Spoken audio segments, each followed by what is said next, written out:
반갑습니다.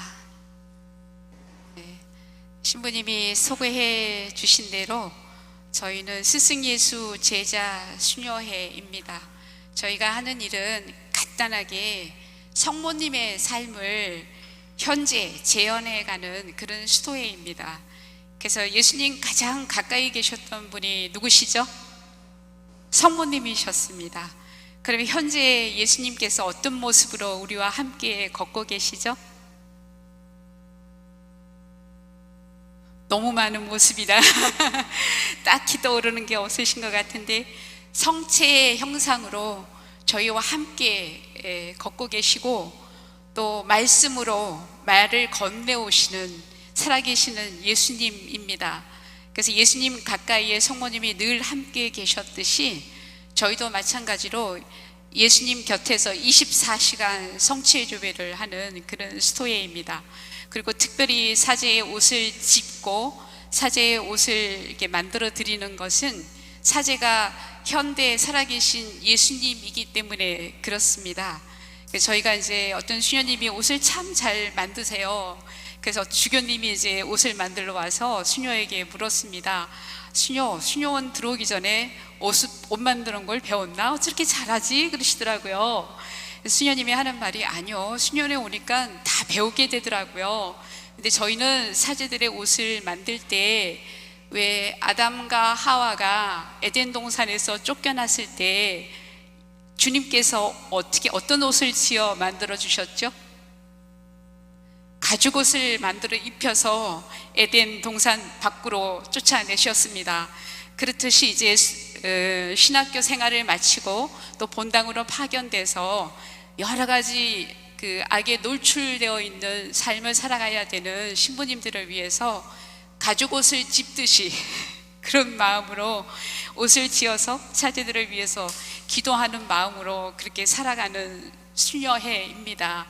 그래서 밤에도 24시간 성취의 조배를 하는 이유는 악이 가장 성행할 때가 언제죠?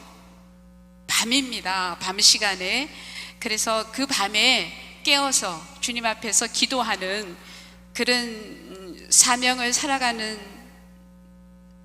받은 수도회입니다.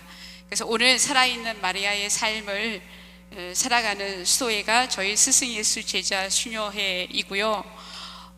서초동 성당과는 인연이 상당히 깊은 것 같아요. 제가 벌써 이곳에 3번째 온 걸로 기억이 납니다.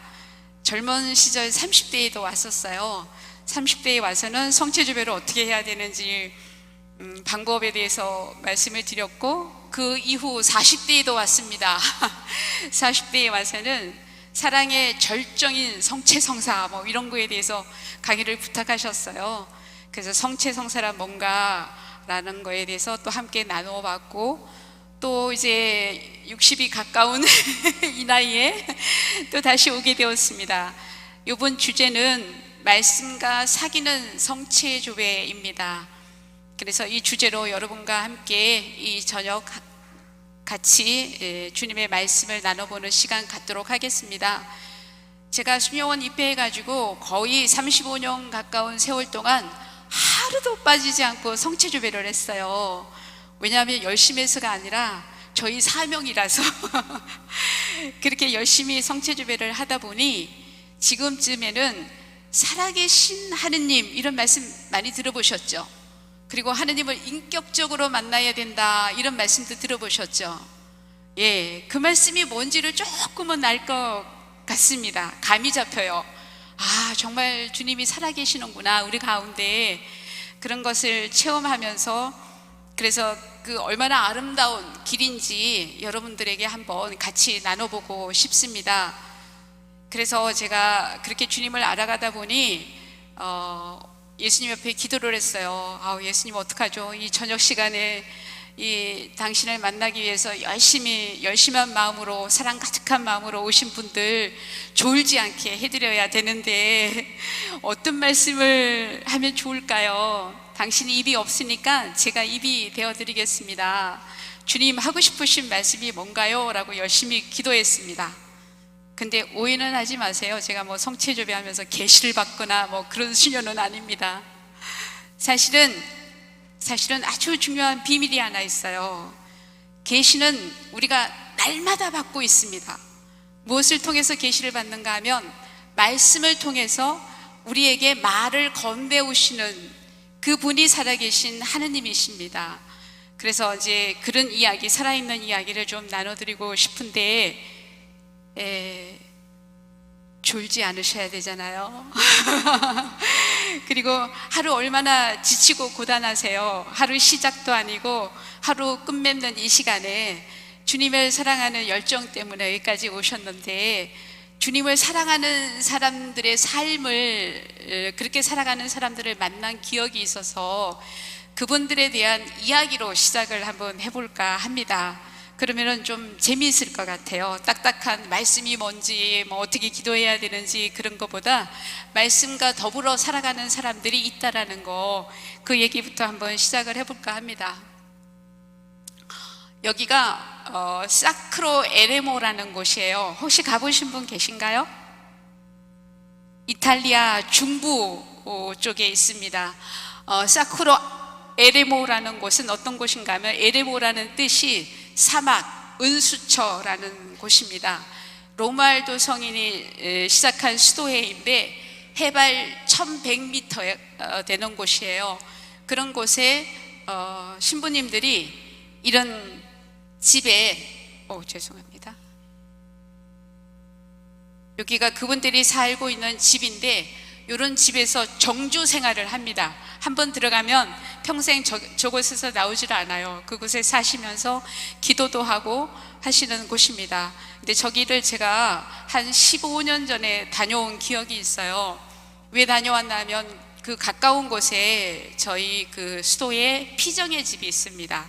그 피정의 집에서 한 2달 정도 살면서, 저기 에레모는 저희 집에서 1시간 반 정도 걸어가면 있는 수도회입니다. 그래서 저기를 한번 방문했던 기억이 있는데, 이곳이 이제 신부님들이 사시는 집이에요. 그러면은 식당, 도서실, 성당만 공동으로 사용을 하시고, 여기 집마다 한 분씩 살고 계십니다. 요 집에 불이 안 나오는군요.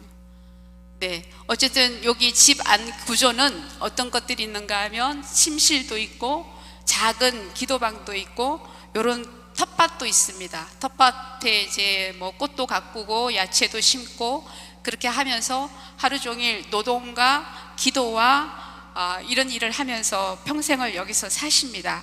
요 안에는 또 공동묘지까지 있어요. 여기서 사시다가 돌아가시면 그 공동묘지로 가게 되는데, 아까 말씀드린 대로 이 은수 수도회는 로무알도 성인이 중세 때 시작한 수도회입니다. 거의 1020년경에 이 수도회를 시작을 했는데, 우리가 잘 알다시피 로무알도 성인은 신구약에 숨어있는 신비를 가장 잘 이해하신 분이시고, 또 특별히 이런 은수처 독방에서 그리스도와 인격적인 관계를 맺으셨던 그런 분입니다. 그런 성인이십니다. 근데 이제 이 수도에 대한 이야기를 하려고 한 건 아니고요. 제가 이제 거기 한 2달 정도 살다 보니까 가까운 곳이어서 여름이 되면 엄청나게 많은 순례자들이 모여옵니다. 근데 이분들이 사는 곳은 아까 보셨다시피 이렇게 철장이 돼 있어가지고 안에는 들어갈 수가 없어요. 네, 제가 이제 있을 때 저희 수녀원에 잘 아는 수녀님이 여기 계시는 신부님을 잘 알고 계셔서 이른 아침에 같이 한번 따라갔습니다. 따라갔는데 여기 보면 제가 이 신부님을 이렇게 그림으로 그려놨잖아요. 이분을 만난 건 아니고 여기 은수처에서 나와가지고 신부님 한 분이 걸어 나오셨어요. 걸어 나오셨는데 제가 흉내를 좀 내야 되겠어요.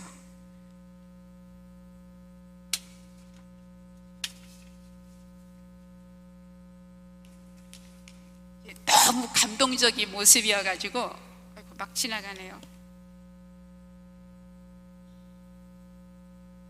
네. 신부님 한 분이요, 이 성경이에요. 성경. 그게 성경인지 어떻게 아세요? 그러는데 여기 이제 라 비비아라고 적혀 있었어요. 성경을 안고 이렇게 걸어 나오시는데 꼭 그 모습이 어떤 모습이었는가 하면 세상에서 가장 행복한 남자 있죠. 마치 그 신랑이 신부를 꼭 끌어안는 그 모습이었는데, 그 모습이 얼마나 인상적이었던지 15년이 지나도 아주 생생하게 제 머릿속에 기억으로 남아 있습니다. 그래서 연세가 꽤 되시는 분이셨는데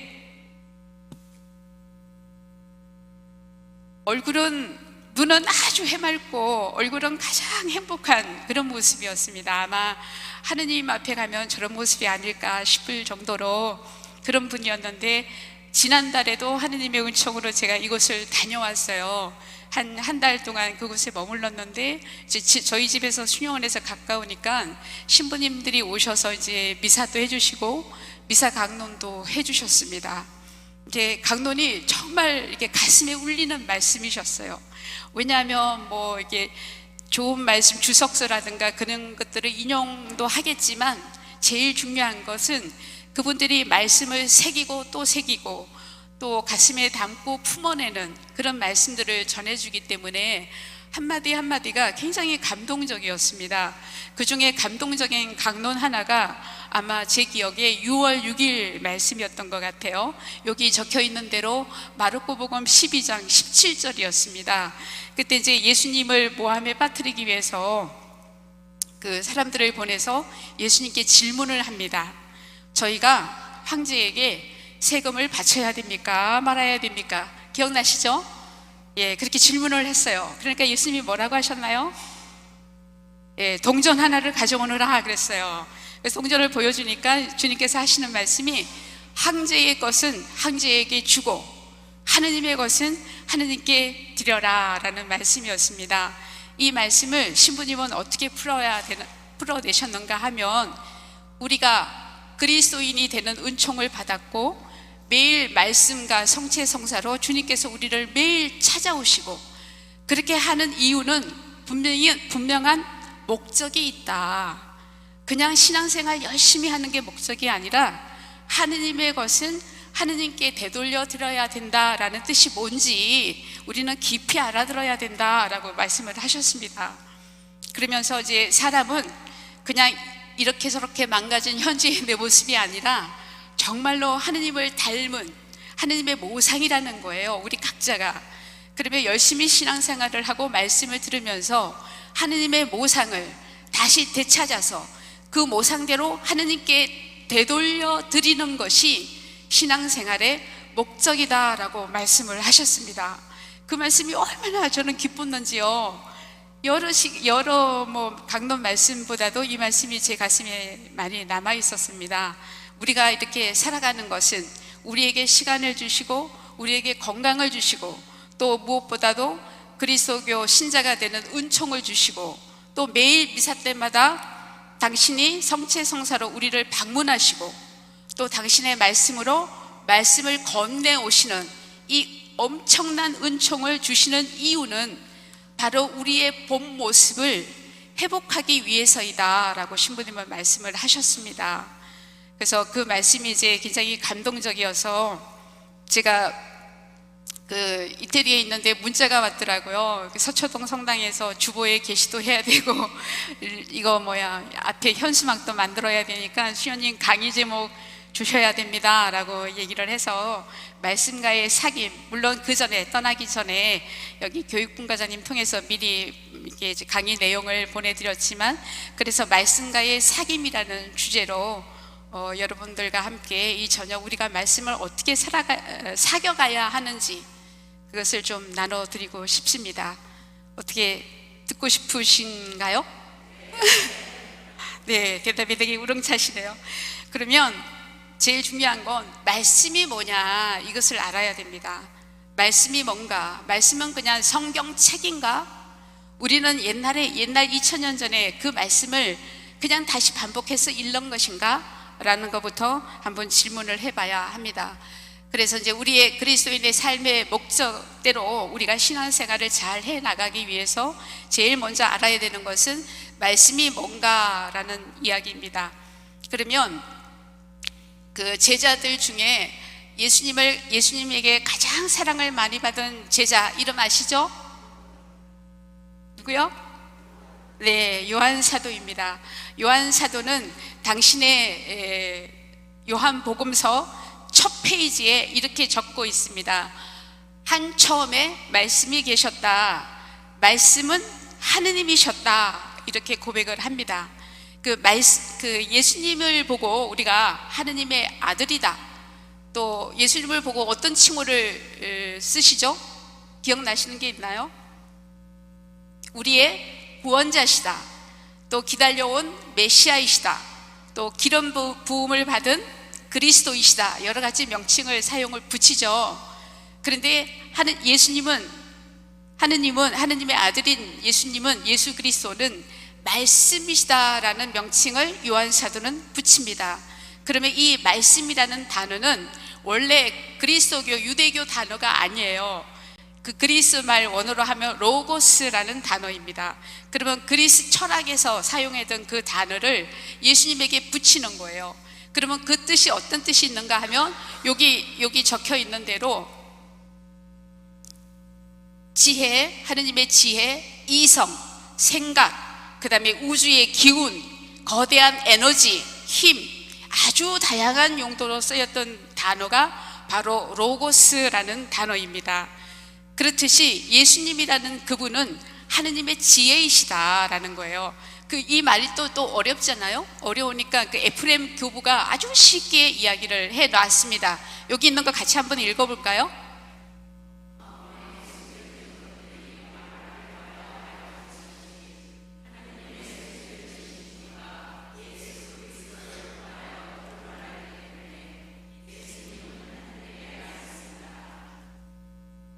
네, 하느님께서는 순수 영이시기 때문에 구약에 보면은 예언자들을 선택을 하거나 판관들을 선택하거나 왕들을 선택해서 당신의 신탁, 당신의 메시지를 보내잖아요.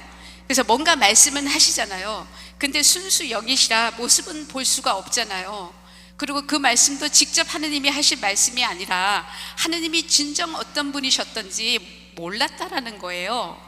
그럼 오늘 저녁에 여러분들은 뭐 강의가 있습니다 라고 이렇게 플랜카드를 붙여놔서 강의를 들으러 오셨는데 제가 아무 말도 안 하고 그냥 조용히 있다가 하느님은 사랑이십니다, 하느님은 사랑이십니다 그리고 갔다고 쳐봐요. 그러면은 여러분 하느님이 어떤 분이신지 깊이 알 수 있을까요? 모른다라는 거예요. 그러면 제가 하는 말과 저의 본성이 따로 분리될 수가 있나요? 존재는 존재이고 말은 따르게 나눠질 수가 있나요? 그럴 수가 없다라는 겁니다. 그래서 하느님의 지혜, 하느님의 이성, 하느님의 생각 그 자체가 예수 그리스도라는 거예요. 그래서 보이지 않는 하느님의 모든 것을 보여주신 분이 예수님이시기 때문에 예수님은 바로 말씀이시다라고 이야기를 합니다. 그러면 어떤 모습을 보여주셨는가 하면 구약에서 이야기처럼 하느님은 모습을 볼 수가 없어요. 물론 예언자들을 통해서 하느님은 사랑이라고 얘기를 했지만 사랑이라고 하는 그 단어를 각자 자기 나름대로 상상을 하고 생각을 하고 그렇게 했던 거죠. 그래서 구약의 하느님, 구약 성경을 읽어보면은 구약의 하느님 그러면 어떤 하느님이 떠오르시나요?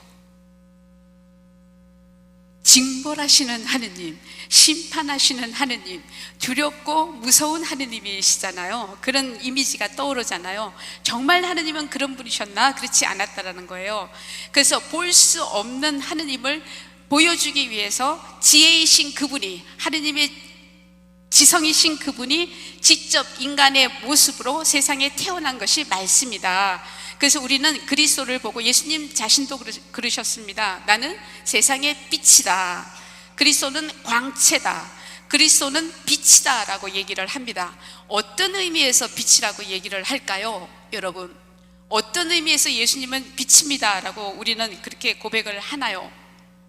예수님은 바로 볼 수 없는 하느님의 얼굴을 보여주신 분이라는 거예요.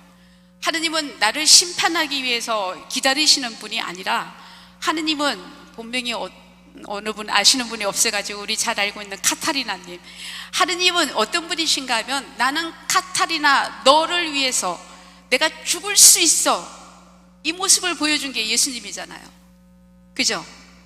그리고 우리 각자를 위해서 뭐 스테파노 아니면은 뭐 프란치스코 아니면 레오, 여러분 각자의 이름을 붙여가지고 한번 이렇게 고백해 보세요. 하느님은 나 누구누구를 위해서 죽으신 분이야, 이렇게요. 한번 고백해 보실까요? 각자의 이름을, 본명을 대고, 자, 시작. 하느님은 죽으신 분이다. 나를 대신해서 죽으신 분이 바로 하느님이십니다. 그래서 하느님이 어떤 분이신지 보여주신 게 예수님이에요. 그래서 볼 수 없는 하느님의 실체를 보여주신 예수님이기 때문에 우리는 예수님을 빛이라고 얘기를 합니다. 그러면 우리는 또 인생을 살아가면서 너무너무 궁금하잖아요. 내가 왜 태어났을까? 이렇게 살다 어디로 가는 걸까? 뭐 젊은 날에는 신나서 열심히 살았지만 이제 나이 들고 하면 여기저기 망가지는 것도 많고 이제 하늘이 점점 가까워 옵니다. 그러면 즐거우신가요? 너무너무 행복한가요?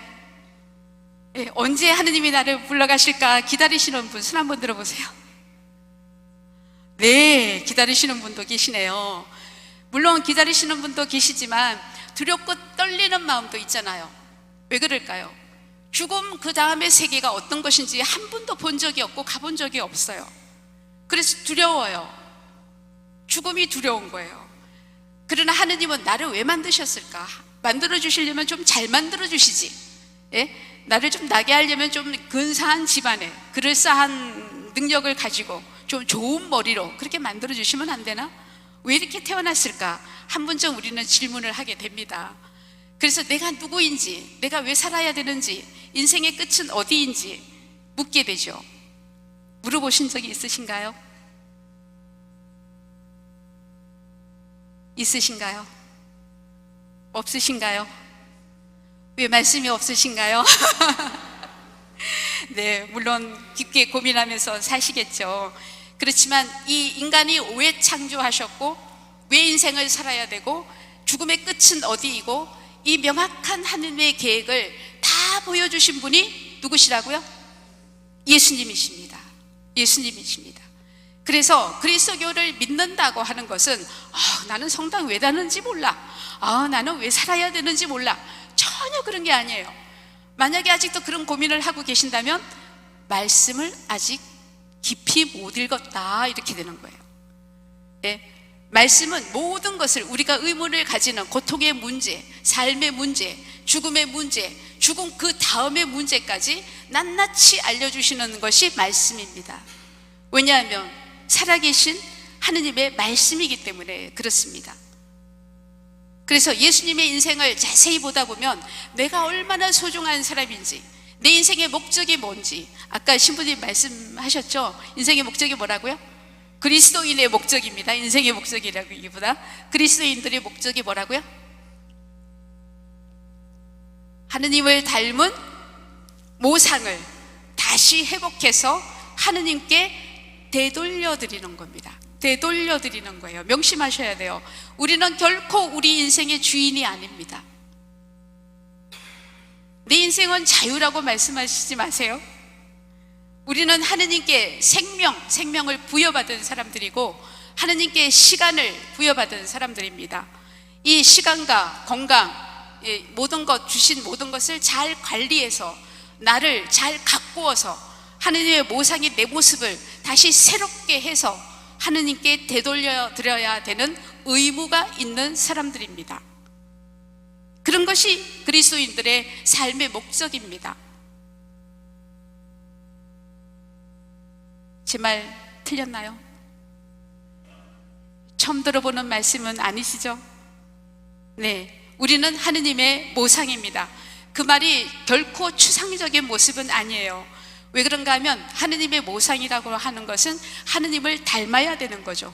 하느님을 닮는다는 것은 하느님의 가장 아름다운 모습은 여기 지금 옆에 나와 있잖아요. 이 모습, 이 십자가에 달린 예수님의 모습인데 너무너무 고통스러워 보이나요? 너무너무 평화로워 보이는. 그래서 이 사랑이라고 하는 것은 누군가를 위해서 나를 내어줄 때 이토록 크다란 평화, 사랑을 맛보는 것이 하느님의 모습을 닮은 우리의 모습입니다. 그러면 왜 이렇게 심하게 망가졌는지, 그거는 각자가 기도 안에서 내 모습을 찾아내야 하는 우리의 과제이기도 합니다. 이렇듯이 인생을 왜 살아야 하는지 이런 것을 잘 보여주신 분이 바로 예수님이시기 때문에 우리는 예수님을 빛이라고 이야기합니다. 그럼 빛이신 그분을 가장 잘 알려주는 것은 바로 말씀입니다. 말씀. 그 다음에 세 번째, 가장 중요한 것은 내가 누구인가라는 겁니다. 여러분, 내가 누구인가? 나는 왜 태어났는가? 나는 누구인가? 답을 찾으셨나요? 나는 누구인가? 나는 하느님의 작품입니다. 이래봬도 나는 하느님의 작품입니다. 나는 세상에 하나밖에 없는 하느님의 작품입니다. 하느님이 손수 지어 만드신 하느님의 작품이고 하느님의 손길이, 하느님의 숨결이 우리 안에 담겨져 있는 하느님의 유일무이한 작품입니다. 감이 안 오세요?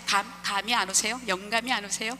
그러면 옆에 분한테 한번 고백을 알려줘 보실래요? 자매님 본명이 어떻게 되는지 물어보시고, 자매님은 하느님의 둘도 없는 작품입니다 하고 알려줘 보세요. 알려줘 보세요. 저만 얘기하면 재미없잖아요. 네, 서로 좀 알려줘 보세요. 기쁜 소식이니까.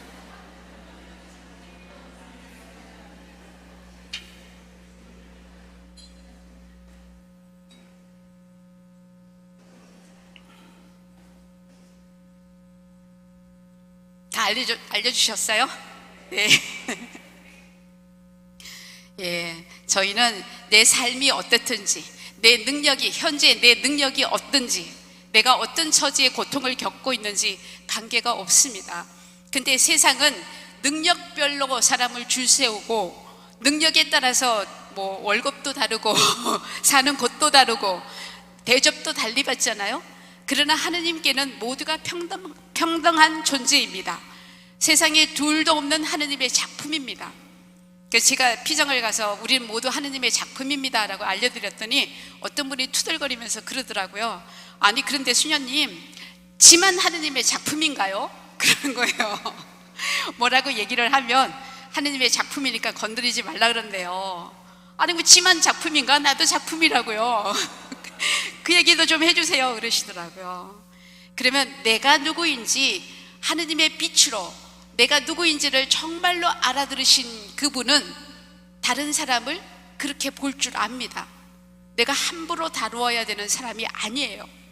아무리 내 자녀라 해도, 아무리 내 형제라 해도, 아무리 내 부모라 해도 그 안에는 하느님의 얼이 담겨져 있는 존재가 바로 우리입니다. 이것을 알려주시는 것이 바로 말씀입니다.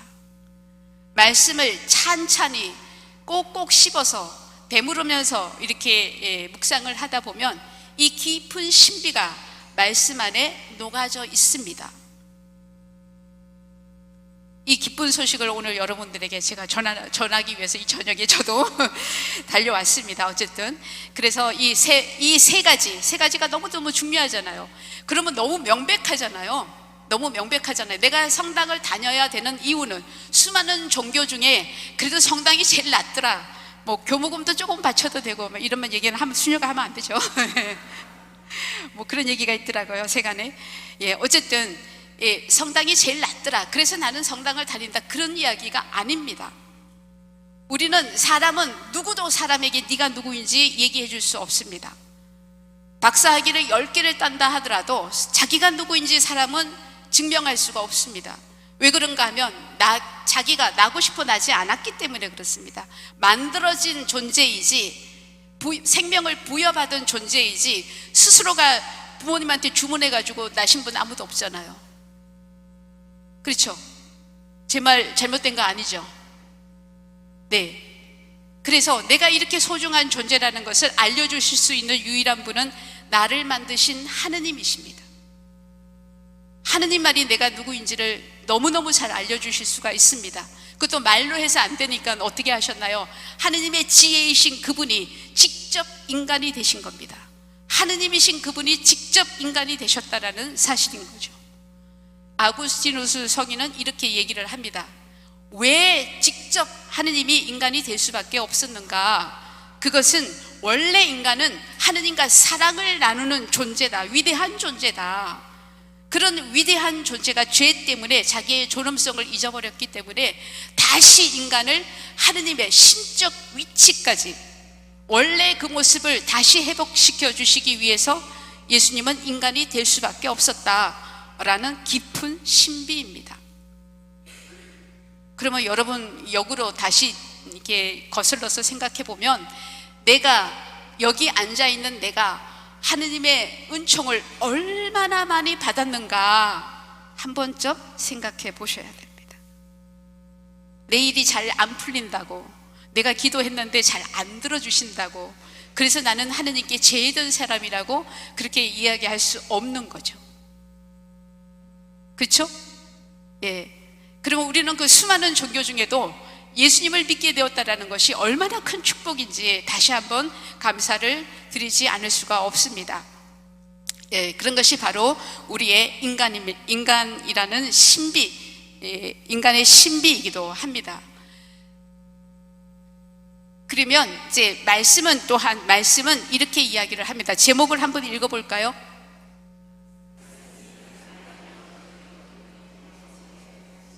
예, 말씀은 인간의 언어를 입은 하느님의 지혜다.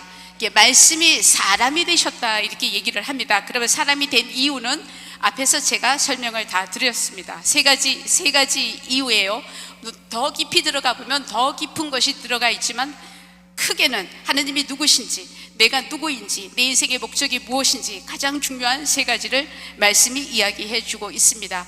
그럼 말씀의 육화에 대해서 베네딕토 16세 교황님, 얼마 전에 돌아가셨잖아요. 그 교황님께서는 뭐라고 얘기를 하시는가 하면, 인간을 얼마나 사랑하시는지, 인간을 사랑하시는 그분이 인간의 눈높이에 당신을 낮추어 오신 것이 하느님의 육하다라고 이야기를 합니다. 그리고 또 더 멋있는 이야기는 이 오리게네스라는 교부는 말씀이 축약되었다, 말씀이 내 포켓에 들어갈 수 있을 만큼 작게 낮추어 오셨다.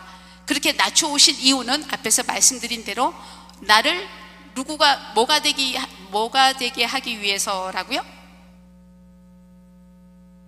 예. 질문을 다시 한번 드려보도록 하겠습니다. 우리는 하느님을 아버지라고 고백을 하죠. 하느님이 아버지인 줄 몰랐는데 누가 알려주셨나요? 예수님이 알려주셨습니다. 하느님을 아버지라고 불러라. 그러면 나의 아버지가 신이라고 하면 그 아버지의 딸인 우리는 누구인가요? 왜 말씀을 못 하십니까? 네, 좀 더 자신 있게. 나는 누구인가요? 나는 신이다라는 얘기를 못하니까 하느님의 자녀입니다. 아주 소곤소곤 하느님의 자녀입니다. 우리는 하느님의 나의 아버지가 전적으로 순수한 신이라고 하면 신의 딸인 나는 신입니다. 근데 하느님과 동급인 신이 아닌 거죠. 하느님의 신격 위치까지 끌어올려 주신 신인 거죠. 그러면 내가 누구인가 생각하는 대로 자기 자신이 만들어지는 게 인간입니다. 나는 정말 팔자가 사납고 복이 너무 지지리도 없어가지고 나는 인간 뭐라고 얘기를 하죠? 그런 말씀은 안 되잖아요. 인간 말종이다, 그런 말씀은 안 되잖아요. 인간 중에도 정말 하찮은 인간이다, 이렇게 스스로를 보시면 그렇게밖에 안 돼요. 그러나 반대로 하느님의 사랑을 받은, 하느님께 불림을 받은 나는 하느님에 의해서 하느님을 아버지로 모시고 있는 신이라고요. 신. 따라해 보실래요? 나는 신이다. 자신 있으신가요? 예? 나는 신이다예요. 그렇다고 내일 어디 밖에 나가고 나는 신이니까 나 건드리지 마, 이런 게 아닌 거죠.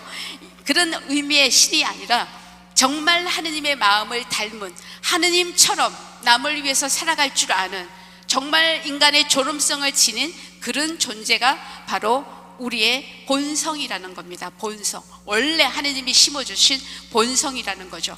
그것을 되살려 주시기 위해서 말씀이 나의 위치까지 낮추셨다라는 겁니다. 왜냐하면 낮추셔서 나를 데리고 저 높이까지, 원래 하느님이 계획하신 그 목적지까지 데려가게 하기 위해서 하느님이 그렇게 낮추어서 오셨다. 그것이 바로 말씀이다 라고 이야기를 합니다. 그것이 바로 말씀이다. 그러면 어렵게 빙빙 돌려서 이야기하지 않아도 말씀은 살아있는 하느님이십니다. 하느님이 말씀을 통해서 나에게 말을 건네 오시는 거죠. 그러면 말씀을 열심히 듣고 말씀을 내 안에 심고 말씀을 따라가는 나는 끝이 어떻게 될까요? 질문을 조금만 바꾸면 답이 막혀버려. 그럼 나는 어떻게 될까요? 신이 됩니다.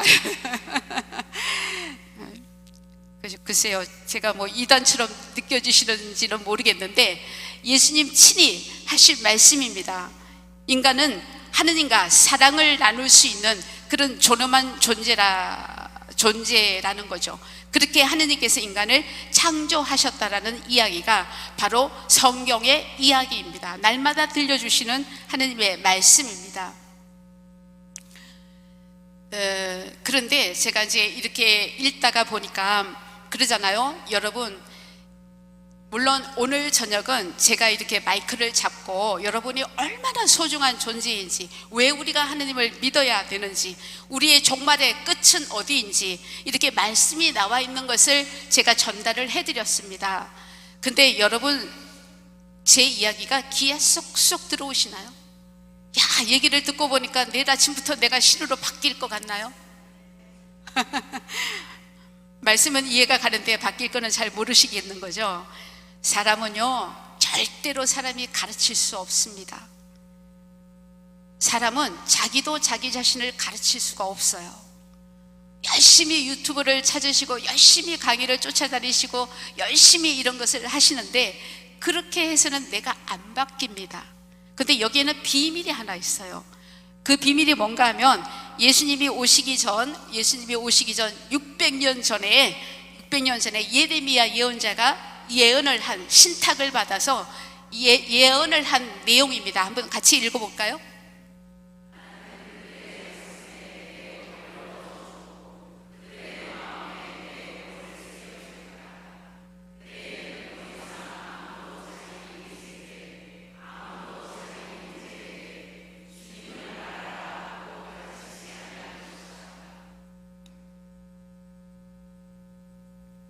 네, 오늘 저녁엔 제가 입술이 많이 말라가지고 여기에 비밀이 있는데 뭔가 하면 하느님께서는 우리가 웬만한 충격을 받아서 변하지 않는다라는 걸 너무나 잘 알고 있습니다.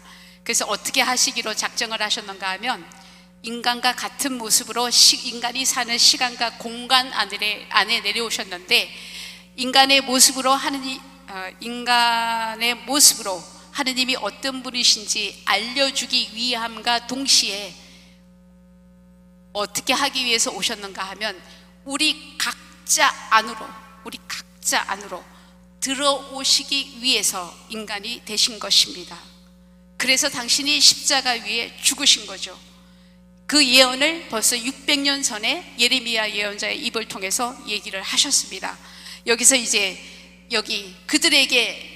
그들의 가슴에 내 법을 넣어주고 그들의 마음에 내 법을 새겨주겠다. 그래서 여기서 법이라는 단어가 굉장히 조금 가까이 하기에 너무 먼 단어 같아요.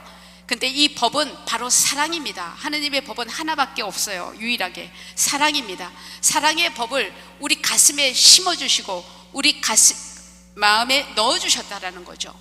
그것이 하느님의 계획입니다. 그렇기 때문에 우리가 어떻게 변화를 할 수 있는가 하면 각자 자기 안으로 들어가서 내 안에 계시는 그 주님의 말씀을 통해서 내가 누구인지를 알아가고자 할 때 내가 바뀔 수 있다라는 거예요. 그래서 덧붙여서 얘기를 하잖아요. 그때에는 아무도 주님을 알아라 가르치지 않아도 된다. 왜 가르치지 않아도 될까요? 그 성령께서 어디에 들어가 계신다고요? 각자의 마음 안에 들어가 계시기 때문에 그렇습니다. 그러면 여기서 중요한 것은 키는 누가 가지고 있는 거예요? 예? 키는 누가 가지고 있을까요?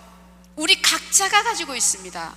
우리 각자가 하느님처럼 변화될 수 있는 그 열쇠를 우리 각자가 쥐고 있는 거죠. 우리 자유의지, 위대한 자유의지가 그것을 선택할 수 있다라는 기쁜 소식입니다. 그래서 여기에는 중요한 것은 나의 갈망이 있어야 돼요. 어떤 갈망인가 하면은 내가 누구이지? 내가 왜 살아야 되지? 내 인생의 끝은 어디이지? 왜 하느님이 나를 만드셨지? 이것을 알고자 하는 갈망을 가진다면, 이 질문을 끊임없이 자기에게 되물어 본다고 하면 우리 마음을 성전 삼아 머무시는 그 성령께서 이 갈망을 읽으시고 그 해답을 알려주신다라는 기쁜 소식입니다. 근데 문제는 단 하나예요. 아무리 제가 이 밤에 목소리 높여 얘기를 한다 하더라도 여러분들은 그러실 겁니다. 그럼 어디 보여줘 보세요. 네, 한 번만 보여줘 보세요. 그러나 하느님은 초월적인 세계, 하느님의 세계는 인간의 물리적인 눈으로 볼 수 없습니다. 하느님을 봐야 하는 다른 눈이 열려야 되는 거죠. 그 눈이 뭔가 하면은 일단 믿음을 가지면 주님의 성령은 내 안에 들어오십니다. 그 사건이 이미 여러분들 안에 일어난 거죠. 언제 일어나셨는지 혹시 기억하실까요? 언제 이 내 마음 안에다 이 법을 새겨주셨는지 기억하실까요? 네, 바로 세례 때입니다. 세례 성사 때 주님의 영은 이미 내 안에 들어오셨고 내 안에서 주님의 영이 나를 기다리시는 거죠. 너의 눈길을 밖으로만 돌리지 말고 너 안으로 좀 돌려봐. 말씀의 귀를 좀 기울여봐. 세상 살아가는 것에 관심을 쓰지 말고 너의 인생이 하느님이 왜 너에게 인생을 선물로 주셨는지, 왜 생명을 선물로 주셨는지, 왜 이 성당으로 너를 부르셨는지 한 번쯤 물어봐. 시간을 내서 나랑 좀 마주 앉아서 한 번쯤 나한테 질문을 좀 해봐.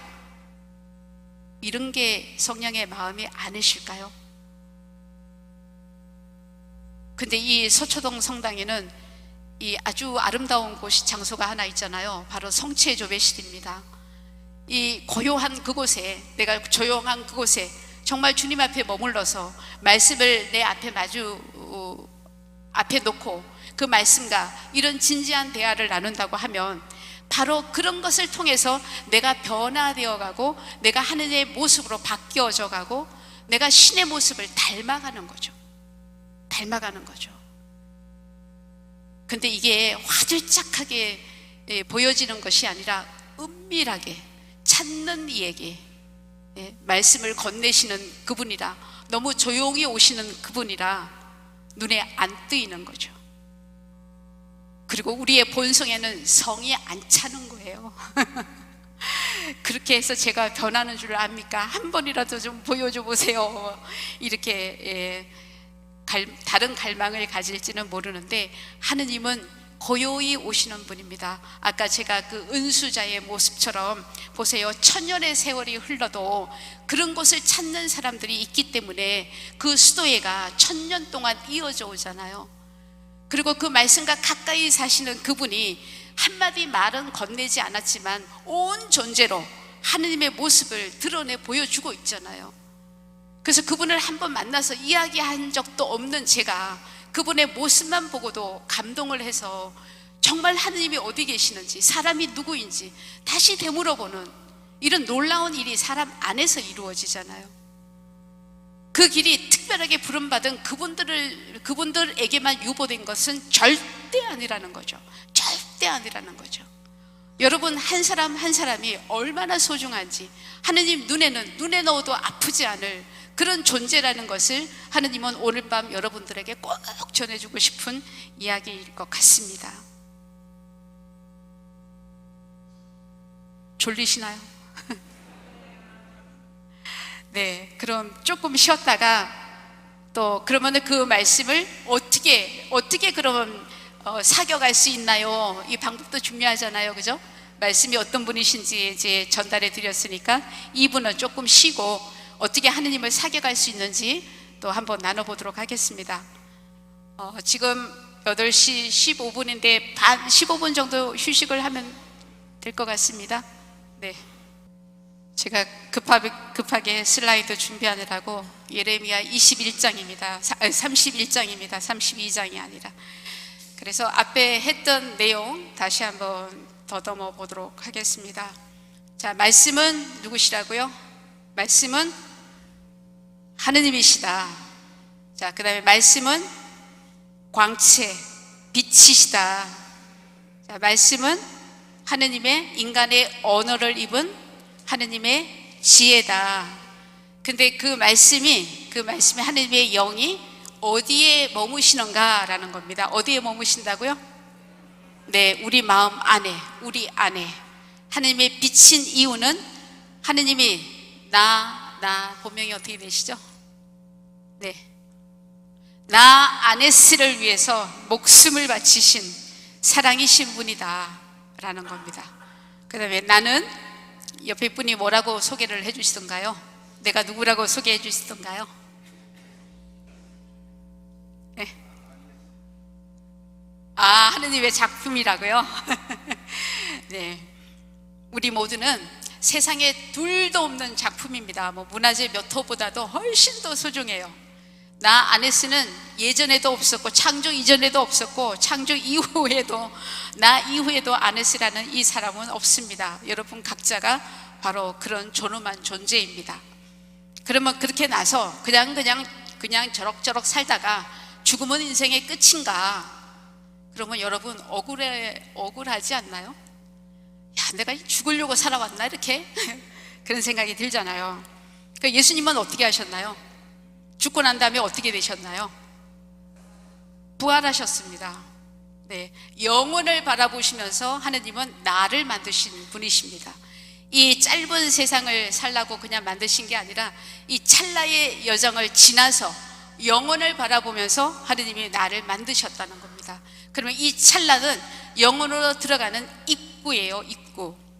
요즘은 제가 텔레비전을 안 봐가지고 어떤 선전을 하는지 모르는데, 제 시대에는 이런 선전이 있었습니다. 코닥 필름인데 순간의 선택이 100년을 좌우합니다. 옛날 얘기예요. 그럼 저는 그런 얘기를 갖다가 어떻게 하고 싶은가 하면, 찰나의 선택이 뭘 좌우한다고요? 네, 이제 이상하게 입이 많이 말라가지고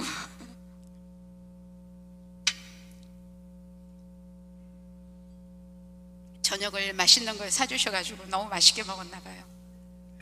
네, 순간의 선택이 영혼을 좌우합니다. 영혼을 좌우합니다. 그러면 오늘이 없는 영혼은 있을 수가 없어요. 내가 오늘 영혼을 준비하지 않았는데 내가 내일 죽으면 영혼이 나를 기다리고 있지 않습니다. 하느님이 나를 심판하는 게 아니라 누가 나를 심판하는가 하면, 누가 나를 심판할까요? 내가 살아온 인생이 나를 심판합니다. 그래서 나의 한순간순간의 선택은 굉장히 중요해요. 하느님이 안 보이신다는 것 뿐이지 나보다 나를 훨씬 더 잘 알고 계십니다. 오늘 일독서에서 이야기하시죠? 뭐라고 이야기를 하시던가요? 나는 내 백성의 울부짖음을 다 듣고 있다. 나는 다 보고 있다. 그러신 분입니다. 차원에 대한 이야기를 또 드리려면 너무 멀리 가야 되니까, 어쨌든 중요한 건 말씀은 살아있는 하느님이시고, 말씀은 내가 궁금해하는 모든 것을 알려주시는 내비게이션 같은 건 거죠. 그래서 이제 그 말씀을 어떻게 사겨야 되는지 한번 가보도록 하겠습니다. 그래서 우리가 세례 성사를 받았다라고 하는 것은요, 하나의 사건이 아닙니다. 여러분, 나는 그냥 카톨릭에 와가지고 교리 몇 개월 받고 그 다음에 세례를 받았어, 이게 아니에요. 그리고 우리가 세례를 받았다라고 하는 것은 다시 태어나는 겁니다. 하느님의 영으로, 하느님의 자녀로. 이 베드로 사도가 그렇게 이야기를 하잖아요. 같이 한번 읽어볼까요? 여러분은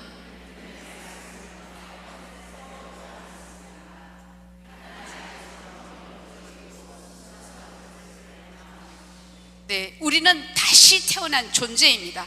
다시 아기가 태어나면은 뭘 먹고 성장을 하나요? 엄마의 모유를 먹고 성장을 합니다. 그러면 우리는 하느님의 백성으로 다시 태어난 존재들입니다. 뭘 먹어야 돼요. 그래야만 내 영이 자라날 수가 있습니다.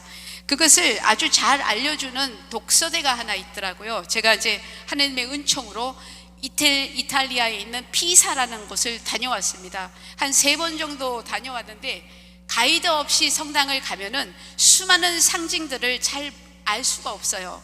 근데 마지막에는 아주 그 지역에 살고 있는 수녀님께서 자세하게 가이드를 해 주셨습니다. 근데 이제 독서대예요. 우리가 이걸 갖다 독서대라 그러잖아요. 그 큰 성당에 보면은 이런 독서대가 있습니다. 그러면 옛날에는 마이크가 없으니까 여기 올라가 가지고 신부님이 복음을 선포하고 그다음에 여기서 강론을 하는 거예요. 그 밑에 조각이 되어 있는 이 조각품이 이것입니다. 여러분, 이분이 누구 같아 보이나요? 여기 이분이 모습이 남성인지 여성인지 중성 같기도 하고 좀 애매모호한 인물 같아 보이죠? 그걸 뭘 하고 있나요? 예, 젖을 먹이고 있습니다. 그래서 이 조각이 어떤 상징인지 제가 수녀님께 여쭤봤어요. 그랬더니 그 이탈리아 수녀님이 이렇게 설명을 해주시더라고요. 바로 이분은 교회를 상징한다. 교회는 어머니다. 우리가 이렇게 얘기하잖아요. 그러니까 여성도 아니고 남성도 아닌 약간 중성의 모습인 거예요. 근데 교회는 위에 독수리가 있잖아요. 여기 독수리, 요 새가 독수리예요. 독수리는 새들 중에서도 태양을 바로 볼 수 있는 조류예요. 우리도 사람이 태양을 바로 보면 실명이 되잖아요. 바로 볼 수가 없잖아요. 그러면 태양의 상징은 하느님이에요. 그러면 교회는 하느님을 직접 바라볼 수 있는 그런 인물이라는 거예요. 그러면 지금 아기에게 젖을 먹이고 있는데 이게 무슨 뜻이냐고 했더니 구약과 신약을 먹여주고 있다, 이렇게 설명을 했어요. 진짜 독서대의 의미인 거죠.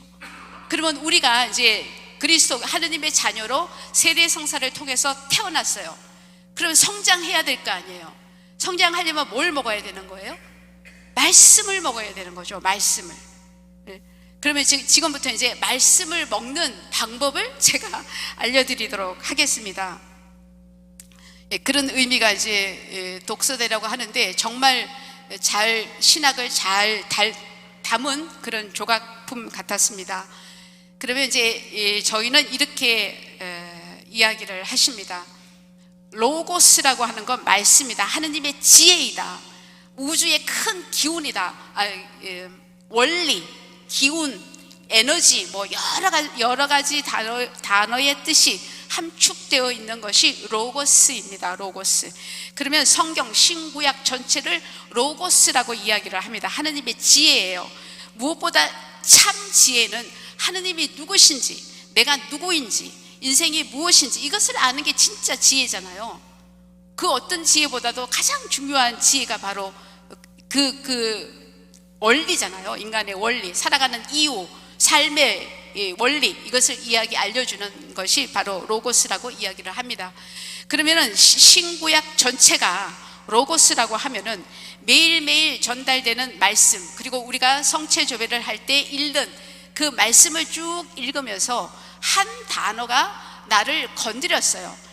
제가 하나 예를 들어서 제가 설명을 할게요. 너무 어려운 이야기들이라 설명을 하려고 하면 굉장히 길어지면은 지루하기만 하고 어떤 내용인지 의미가 잘 전달이 안 됩니다.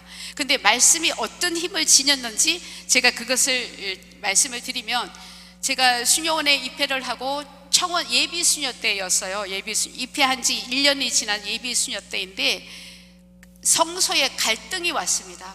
내가 여기 왜 살아야 되지? 내가 여기 스승 예수 제자 수녀에 왜 있어야 되지? 내가 여기 살아야 되는 이유가 뭘까? 의심이 막 밀려오기 시작한 거예요. 이 짐을 싸야 되나 말아야 되나 날마다 고민이 시작되었습니다. 그때 제가 열심히 정말 기도를 했어요. 주님, 제가 여기 살아야 된다면 살아야 되는 이유를 좀 설명해 주십시오. 저에게 좀 알려주십시오 라고 간절히 기도를 했어요. 정말로 애타게 기도를 했는데, 저녁 성모일, 저희는 이제 잠들기 전에 성모일도 끝기도를 바치고 잠이 듭니다. 잠자리에 들기 전에 끝기도를 바치는데, 끝기도에 보다 보면은 짧은 말씀이 선포되는 구절이 있어요. 그때 신명기 6장 4절의 말씀이었습니다. 이스라엘아 들으라, 너의 마음을 다하고 목숨을 다하고 힘을 다해서 너희 하느님을 사랑하여라 라는 그 말씀이 선포되는데, 그 말씀이 선포된과 동시에 제 가슴에 꽂히는 듯이 어떻게 설명을 할 길이 없어요. 늘 들었던 그 말씀이었는데 그날따라 유독이 제 가슴에 탁 와닿은 거예요. 어떻게 설명할 길은 없어요. 그래서 그 듣는 순간에, 그래, 내가 여기 수녀로 살아야 되는 이유는 단 하나밖에 없다. 하느님을 사랑하기 위해서 여기 사는 거지 다른 이유가 없다. 사랑은 하는데 정신을 다하고 목숨을 다하고 힘을 다해서 하느님을 사랑해야 된다. 이것이 말씀이 제 가슴에 꽂히는 순간에 그것이 탁 이해가 됐어요. 그 많은 말씀 중에 그렇게 나를 방문해 준 그 말씀을 우리는 레마라고 이야기를 합니다. 레마. 그 다음날부터 저는 그 말씀을 제 가슴에 심었어요. 어려움이 올 때마다, 제가 흔들릴 때마다, 수도 생활이 힘들 때마다 그 말씀을 기억했습니다. 내 마음을 다하고 내 목숨을 다하고 내 힘을 다해서 주님을 사랑해야 된다. 그렇게 살아오다 보니까 어느 날 제가 그 말씀이 제 것이 되어 있는 거예요. 제가 그렇게 주님을 사랑하고 있더라는 겁니다. 말씀은 이런 힘을 가지고 있어요. 우리가 신앙생활을 열심히 하고 믿음을 키워가야 되는 것은 본당 여러 가지 활동을 통해서 무슨 분과장을 통해서, 물론 그 직분도 중요하긴 한데 훨씬 더 중요한 것은 말씀을 사귀어야 됩니다. 이렇게 말씀과의 만남이 이루어져야 돼요. 이게 굉장히 중요해요.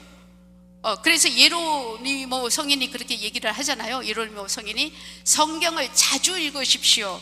거룩한 책이 당신의 손을 떠나지 않게 하십시오 라고 이야기를 합니다. 그러면 이 성경을 어떻게 읽어야 되는지 그 말씀을 좀 드려보도록 하겠습니다. 성체조배는 말씀도 그러고 성체도 그러고 자연도 그러고 하느님을 깊이 알아가다 보면은 하느님이 아닌 것이 없어요. 하느님이 아닌 것이 없다고 하는 것은 모든 생물체는 하느님이 지으셨다고 우리가 고백을 하잖아요. 그래서 어느 영성학자들은 이렇게 얘기를 합니다. 우리가 바라보는 하늘, 우리가 바라보는 꽃, 이것마저도 하느님의 기운을 담고 있다, 하느님의 지문이 찍혀져 있다, 이렇게 얘기를 합니다. 그러면 어느 정도로 이것을 영감이 주는가 하면, 정말 기도하는 마음으로 꽃꽂이를 이렇게 들여다보다 보면은 여기에서 엄청난 영감을 얻어요. 제가 예비 수녀일 때는 공동체가 저희가 한 20명이 살았어요. 근데 사랑하기 너무 힘든 자매들도 있는 거예요. 야, 저 자매는 왜 수녀원에 왔지? 좀 제발 좀 나가줬으면 좋겠어. 이런 자매들이 너무 많은 거예요. 그러니까 이제 막 수련을 시작했으니까 얼마나 힘들겠어요. 제가 꽃다운 20대에 25세 수녀원을 갔는데 너무너무 힘이 들어가지고 어느 날 성당에 가서 밤에 기도를 하는데 꽃꽂이가 딱 되어 있더라고요. 그래서 꽃꽂이를 바라보는데 보니까 이 꽃줄기하고 꽃잎하고 얼마나 달라요. 그 다음에 소재라고 해가지고 막 이런 것들을 쓰잖아요. 이렇게 그냥 굵직굵직하고 힘이 있는 거하고 야리야리한 꽃잎하고 너무너무 다르잖아요. 근데 서로가 서로에게 허용하지 않으면 어떻게 한 작품을 내겠는가, 이 묵상이 깊게 되는 거예요. 야, 그래가지고 제가 그 자매를 받아들일 수 있는 힘이 생겼습니다. 저 자매가 자매에게 그냥 허용을 해야 우리가 아름다운 작품을 만들 수 있다. 이렇듯이 하느님은 우리보다 훨씬 더 가까이, 우리보다 그냥 보이지 않는다는 것 뿐이지 우리와 더불어서, 우리 안에서 우리와 함께 걷고 계신다라는 거예요. 그래서 깊게 기도를 하다 보면은 들꽃 하나에서도 아주 감탄할 때가 너무 많아요. 그냥 무심히 지나갈 때는 그게 그건가 보다 이렇게 다 지나가지만, 신비를 찾으려고 할 때는 작은 것 하나에서도 하느님을 만날 수가 있습니다. 하느님을 만날 수가 있어요. 안 보인다는 것 뿐이죠. 자, 그렇게 되기 위해서는 그러면 어떻게 하느님과 사귀어가야 되는가라는 문제입니다. 요것을 말씀드리기 전에 더 중요한 것은 우리 안에 이미 와 계시고 우리 가슴에 새겨주시고 우리 마음에 넣어주시고 그 성령께서 우리 안에 들어오시는데, 아까 그 신부님이 정말 신부를 아는 그런 모습처럼 하느님과 우리는, 하느님이 우리와 맺고 싶은 그것은 네가 열심히 성당 활동하느냐, 기도를 열심히 하느냐, 이게 아니에요. 이게 아니에요. 네가 나를 얼마나 사랑하느냐, 네가 나랑 친교를 맺고 싶으냐, 나랑 사귀고 싶으냐, 이겁니다. 그러면은 하느님과 나는 신부와 신랑처럼 사랑의 관계예요. 사랑의 관계. 사랑은 강제로 맺어지는 경우가 없잖아요. 서로가 서로를 원해야 사랑의 관계가 맺어지는 거죠. 그렇죠? 그러면 신비라고 하는 것은요, 신비라고 하는 것은 절대 정보로 전해지지 않습니다. 여러분들이 성경 공부를 하지 말라는 건 아닌데, 공부하듯이 성경을 읽으면 성경이 영감을 주지 않아요. 왜 그런가 하면 신비는 아주 중요한 거예요. 신비는 사귐을 통해서 얼굴을 보여주는 것이지, 사귐이 없는, 친교가 없는 모든 신학은 죽은 거나 마찬가지입니다. 책의 두께는 두꺼워질 뿐이지 생명력이 없어요. 오래가지를 못한다는 이야기예요. 젊은 날에는 신학을 배우면 쏙쏙 들어오는 것 같은데, 이제 여기 앉아 계시는 분 대부분이 인생의 절반을 살아오신 분이에요. 하늘이 가까우신 분들이에요. 그러면 이 나이에 성경을 읽으면 어떻게 되나요? 이리로 들어왔다가 이렇게 나갑니다. 들어오질 않아요. 가슴에 새겨지질 않아요. 근데 어떻게 하느님의 신비가 열리겠습니까? 하느님은, 말씀은 사귀어야 된다, 이 말씀을 드리고 싶습니다. 그러면 이제 어떻게 사귈 것이냐, 이제 이게 문제겠죠. 그러면 하느님을 사귈 수 있는 장소가 있는데, 그것이 어디냐? 성체 조배실입니다. 그러면 성체는 뭐냐? 이것도 뭐 긴 설명이 필요 없는 거예요. 이거 신학으로 따지자면 1년 내내 배워도 못 깨달아요. 그러나 믿음이 필요합니다. 믿음. 성체는 하느님이 모든 시대에 모든 사람에게 가시기 위해서 하느님 친히 제정하신 방법이에요. 우리와 함께 세상 끝날까지 너와 함께 살아가기 위해서 하느님이 제정하신 방법이에요. 내가 믿는지 믿지 않는지, 우리 신부님이 거룩한지 거룩하지 않는지 관계없습니다. 축성이 되면 그 안에 하느님이 밀과 포도주와 밀떡이 살과 피로 변하는 기적이 날마다 이 제단 위에서 이루어지는 거죠. 그러면 여기에는 성체가 뭐냐라는 것을 알기 위해서는 여기도 마찬가지로 사귐이 필요합니다. 사귐. 그래서 어떻게 하라고 말씀을 드리고 싶은가 하면, 첫 번째, 성체 조배를 하시려고 하면 일단은 습관을 들이셔야 됩니다. 습관. 제가 아무리 이 이야기를 잘한다고 해도 여러분들이 내일 당장 나도 조배실 회원 될래라고 쓰실 분 몇 분 안 될걸요? 회장님 한 3분 나오면 잘 나오는 줄 아세요. 그래서 중요한 것은 본인이 기도를 못하든 잘하든 간에 관계없이 습관적으로 성체 조배실을 갈 필요가 있습니다. 몸이 습관이 들어야 돼요. 중요한 것은. 저도 이제 제가 뭐 성체 조배를 합니다 그러면 여러분들은 아유 수녀님이니까 당연히 하겠죠, 그러실 것 같아가지고, 수녀 되기 이전에 이야기를 하면, 직장 마치면은 항상 그 본당 대성당에 그때는 조배실이 없었어요. 저희 본당에 미아동 본당이었는데, 그래서 대성전에 들려서 기도를 하고 그리고 집으로 갔습니다. 거의 습관이 들 정도로.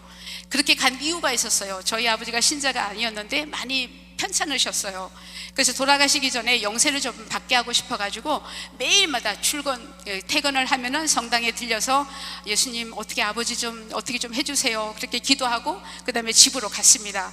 어느 날 성당에 들려서 기도를 하는데 이런 말씀이 가슴에서 확 올라오는 거예요. 너는 네 아버지라서 의무로 기도를 하지만 네 아버지도 내 양이다, 그러시는 거예요.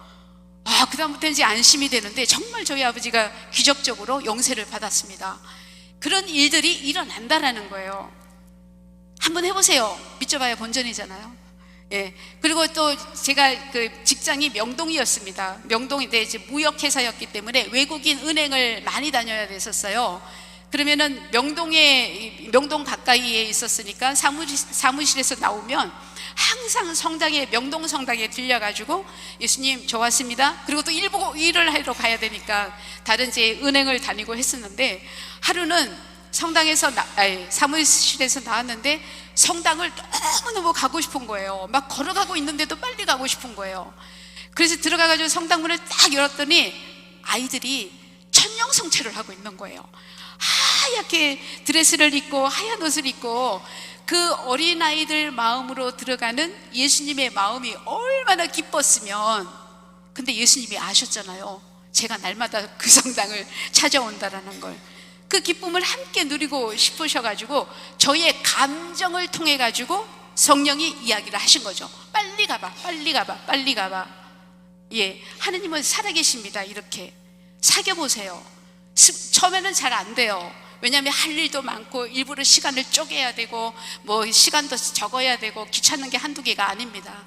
그렇다 하더라도 성취의 조례실을 가는 것을 몸이 습관이 될 정도로 그렇게 한번 정기적으로 한번 해보시라, 이런 말씀을 먼저 드리고 싶습니다. 그것이 첫 번째입니다. 그 다음에 두 번째 조배 시대에 이제 가면은 뭘 어떻게 해야 되는지 너무너무 궁금한 게 많으시잖아요. 기도를 어떻게 해야 되는지. 그런데 기도를 하면 할수록, 제가 거의 35년 넘게 매일 1시간 반씩 매일같이 성취조배를 하는 사람입니다. 그런데 매일같이 처음 하는 것처럼 해야 돼요. 그게 뭐 어느 정도 10년쯤 되다 보면 성취조배실에 딱 들어가면은 기도가 저절로 되는 건 아닙니다. 왜냐하면 하느님은 보이지 않기 때문에 날마다 순간마다 하느님을 선택해야 되는 그런 과제가 우리에게 남아 있습니다. 근데 일단은 몸에 습관이 드니까 그래도 가는 거예요. 조금 변화가 있다고 하면은, 요즘은 제가 이른 새벽에 성취조배 하는 게 아주 습관이 오랫동안 들었습니다. 그렇게 조배를 안 하는 날은 제가 마음이 너무 불안한 거예요. 안절부절, 뭐 불안증이 있다라는 얘기는 아니고 뭔가 해야 할 것을 하지 못했던 몸이 기억하는 것들인 거죠. 이렇게 이제 영성가들은 이렇게 얘기를 합니다. 방법을 너무 강조하지 말아라. 성취조배하는 방법을 강조하다 보면은 방법만 남고 주인공은 사라진다. 기도를 하다가 예수님을 잊어버린다. 예수님을 만나기 위해서 기도를 하러 가는데 방법만 남아있고 예수님은 어디로 간 데 없이 되어버린다라는 겁니다. 그래서 중요한 것은 방법보다 훨씬 더 중요한 것은 내가 지금 어디에 와 있는가라는 여러분들의 의식입니다. 의식이에요. 아, 내가 지금 예수님을 만나러 왔지.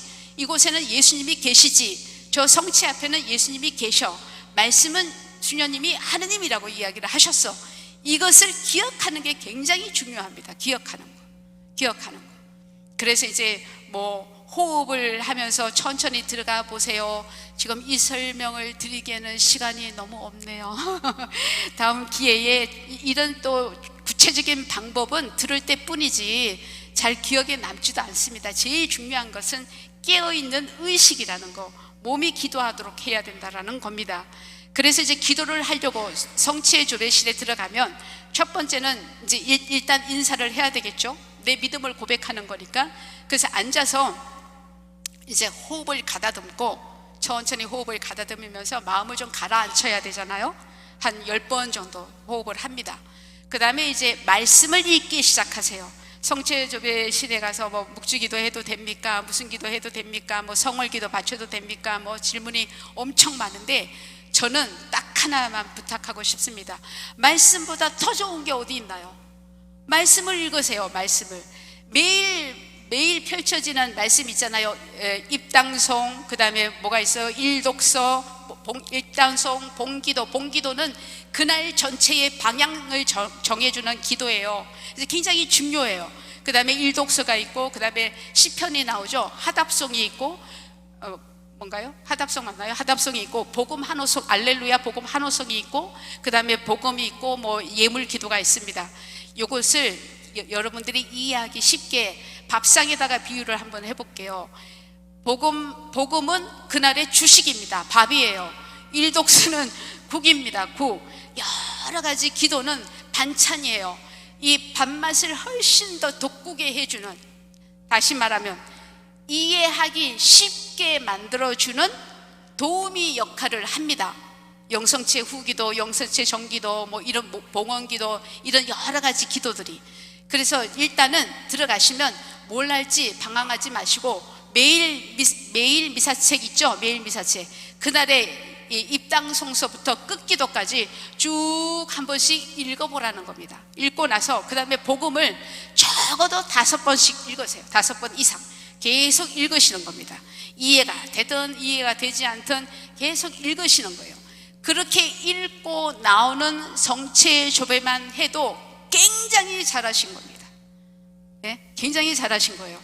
그 다음에 성체 조배를 하려고 할 때 2가지가 방해꾼이 있습니다. 첫 번째는 졸음이에요. 졸음. 이 졸음은 첫 번째 방해꾼입니다. 이 본당에서 기도하다 조는 거는 좀 덜 창피한데 조배실에 가가지고 막 이렇게 조는 거 보면 너무너무 창피하잖아요. 근데 저도 성체조배를 배울 때 처음에 이제 입회해가지고 성체조배를 하러 가는 게 꼭 소가 외양간에 도살장에 끌려가는 것처럼 싫었어요. 왜 싫었는가 하면 졸음 때문에 아주 뭐 허벅지를 꼬집어도 안 되고 뭐 어떤 스트레스도 안 됩니다. 하도 좋으니까 우리 수녀님이 자매님 저기 2층에 창문 열려서 좀 빨리 가서 닫고 와 그러는 거예요. 가보니까 창문은 닫혀 있는데 하도 좋으니까 좀 잠깨라고.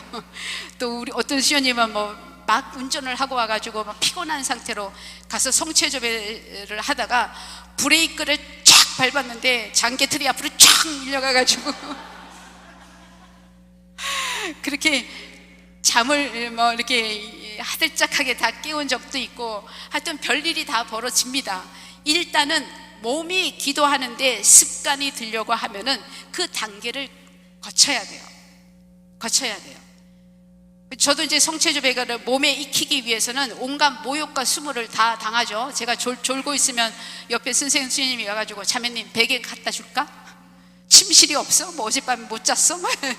그러는 거죠. 근데 이런 것들은 어쩔 수 없어요. 몸이 기도하는데 습관이 안 들어있기 때문에 졸립니다. 그럴 때는 제일 몸이 피곤하지 않도록 적합하게 몸을 관리할 필요도 있어요. 네? 성당 청소 열심히 하고 우리 조배실 가서 조배합시다. 절대로 가지 마세요. 잠자러 가는 거지 조배하러 가는 거 아닙니다. 피곤하면 기도가 안 돼요. 네. 그래서 그런 게 하나가 있고 또 하나는 졸음의 깊은 의미는 뭔가 하면은 저항입니다. 저항. 기도하고 싶지 않아요 라는 무의식의 저항이 졸음으로 오는 경우도 있어요. 이 본당에서 이게 보면은 다른 때는 괜찮다가 신부님이 강론할 때 되면은 유독이 좋으시는 분이 있어요. 막 좌우로 막 갈짓자로 저어가면서 좋으시는데 그 깊은 사연을 들어보면 그 깊은 것 안에는 더 이상 예수님께 가까이 가고 싶지 않은 적당히 선을 그어놓고 여기까지만요, 예수님 여기까지만, 더 이상 넘어오지 마세요. 이렇게 신앙생활을 하는 경우도 이게 저항으로 나오는 경우도 있습니다. 그래서 자기를 알 수 있는 아주 좋은 기회가 되기도 합니다. 이거는 뛰어넘어야 되는 거예요. 미리 자기를 말씀드리니까 너무 두려워하지 마시고, 그 다음에 2번째는 분심 때문에 기도를 못하겠어. 이거 뭐 그냥 힘드시죠? 네? 근데 분심은 정상이에요. 살아있다는 증거입니다. 분심이 안 들 때 언제 안 드느냐? 죽으면 안 들어요. 죽으면 분심이 안 듭니다. 중요한 거는 분심을 다루는 방법을 알아야 되는 거예요. 분심이 들어오면은 절대로 말을 걸지 마세요. 분심은 어떻게 들어오는가 하면 뉴스를 봤는데 오송 터널에 오송이 맞나요? 예, 터널에 사람이 몇 죽었다고부터 들어옵니다. 좀 피하지, 사람의 운명이 뭔가, 이렇게 꼬리를 물고 또 갑니다. 또 더 가다 보면은 하느님이 계신 거야 안 계신 거야, 어떻게 하느님이 저 처지가 되도록 안 도와줘, 하느님까지 또 끌고 들어옵니다. 그러면 꼬리에 꼬리를 물다 보면은 분심이 기도가 아니라 장애거리가 되어버려요. 그래서 중요한 것은 성경을 읽다가 어떤 생각이 들어오거들랑 내가 이것을 생각하고 있구나 하시고 어떻게 해야 되는가 하면 몰라 하시면 됩니다. 몰라. 지금은 몰라. 말을 걸지 않는 거예요. 유일한 방법입니다. 몰라. 그리고 그러면 돌아갈 곳이 있어야 되는 겁니다. 만약에 성체조배실에서 묵주기도를 하고 있다고 하면은 몰라가 아니라 은총이 가득하신 마리아를 하면서 머리는 양 사방천지 하늘과 땅을 오르내리면서 묵주기도를 합니다. 그게 어떻게 기도입니까? 대디레사 성녀는 누구 앞에서 무슨 말로 버르장머리 없이, 이게 단어를 어떻게 번역했는지 모르지만 정말로 그렇게 번역을 해놨어요. 예, 누구 앞에서 무슨 말로 어떻게 하는지도 모르면서 하는 기도가 무슨 기도입니까? 버르장머리 없이. 왜? 하느님은 살아계십니다. 잊어버리시면 안 돼요. 하느님은 살아계십니다. 하느님은 살아계세요. 그래서 내가 대접하는 만큼 하느님은 나에게 말씀을 건네 오십니다. 내가 하느님을 사랑하는 만큼 하느님도 나에게 당신이 계심을 보여주십니다. 이것이 이 관계예요, 관계. 예, 그래서 분심이 들어오면 어떻게 한다? 말을 건네지 않는다. 더 구체적으로 분심이 들어오면 어떻게 한다? 몰라, 몰라. 아주 단순합니다. 몰라. 이렇게 하시면 됩니다. 그래, 돌아갈 곳이 있어야 되니까 또 다시 복음으로 돌아가는 거예요. 그렇게 한 10번, 20번 괜찮습니다. 계속 반복해서 읽으세요.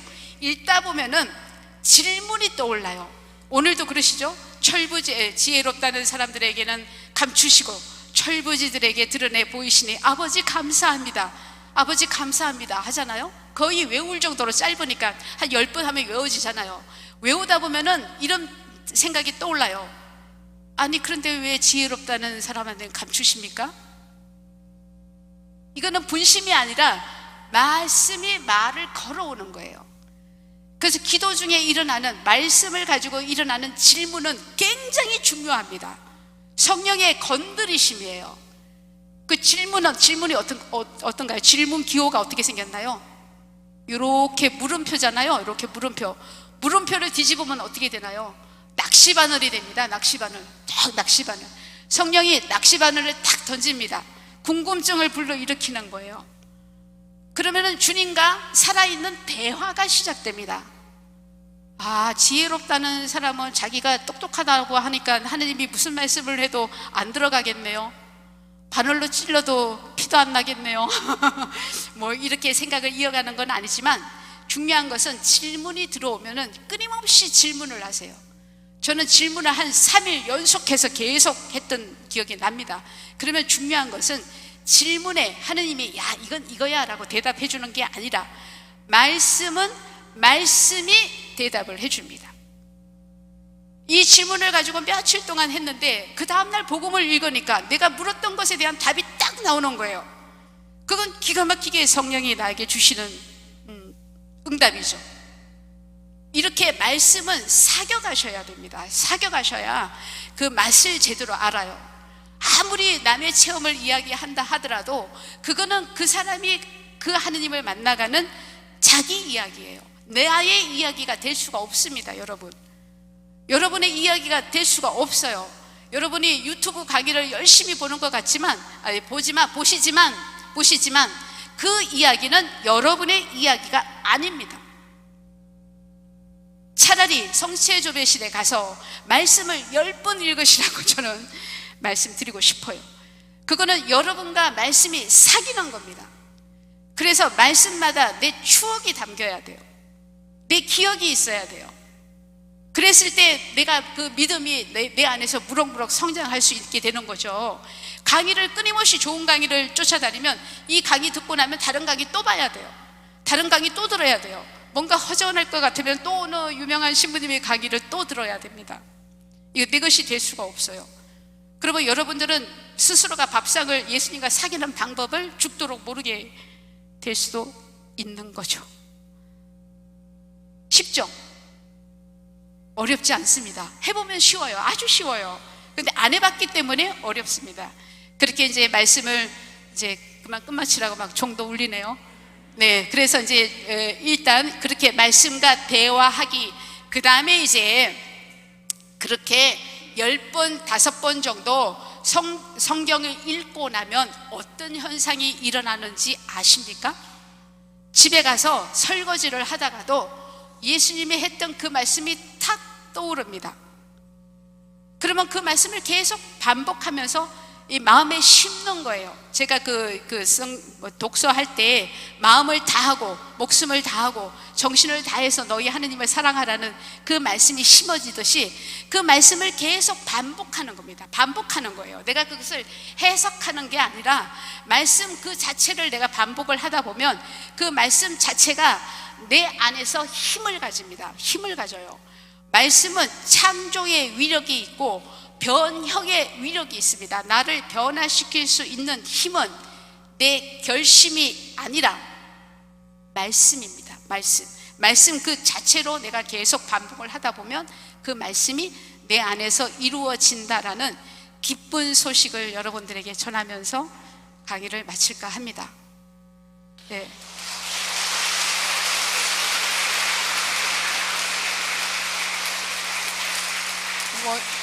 시간은 다 됐지만 질문 같은 거 우리 부주임 신부님한테 하신 거 없으시죠?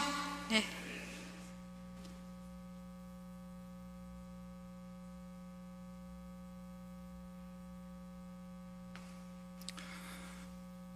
좋으셨습니까?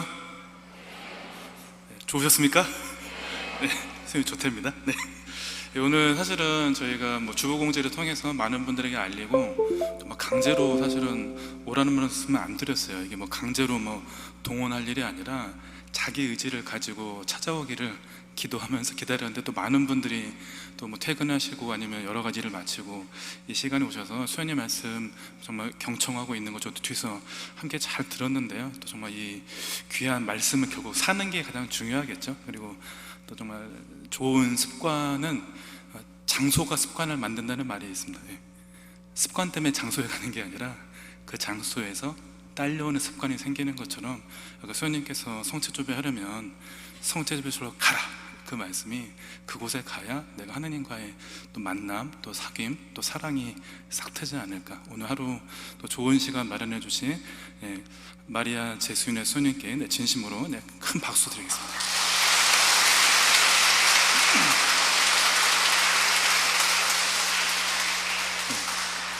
또 오늘 함께 해주신 모든 교우분들께 또 감사드리면서 마지막 강복 드리면서 오늘 특강 마치겠습니다. 성부와 성자와 성령의 이름으로 아멘. 주님께서 여러분과 함께 전능하신 천주 성부와 성자와 성령께서는 여기 있는 모든 이에게 강복하소서. 주님을 찬미합시다. 성부와 성자와 성령의 이름으로 아멘. 네, 편안히 돌아가십시오. 네.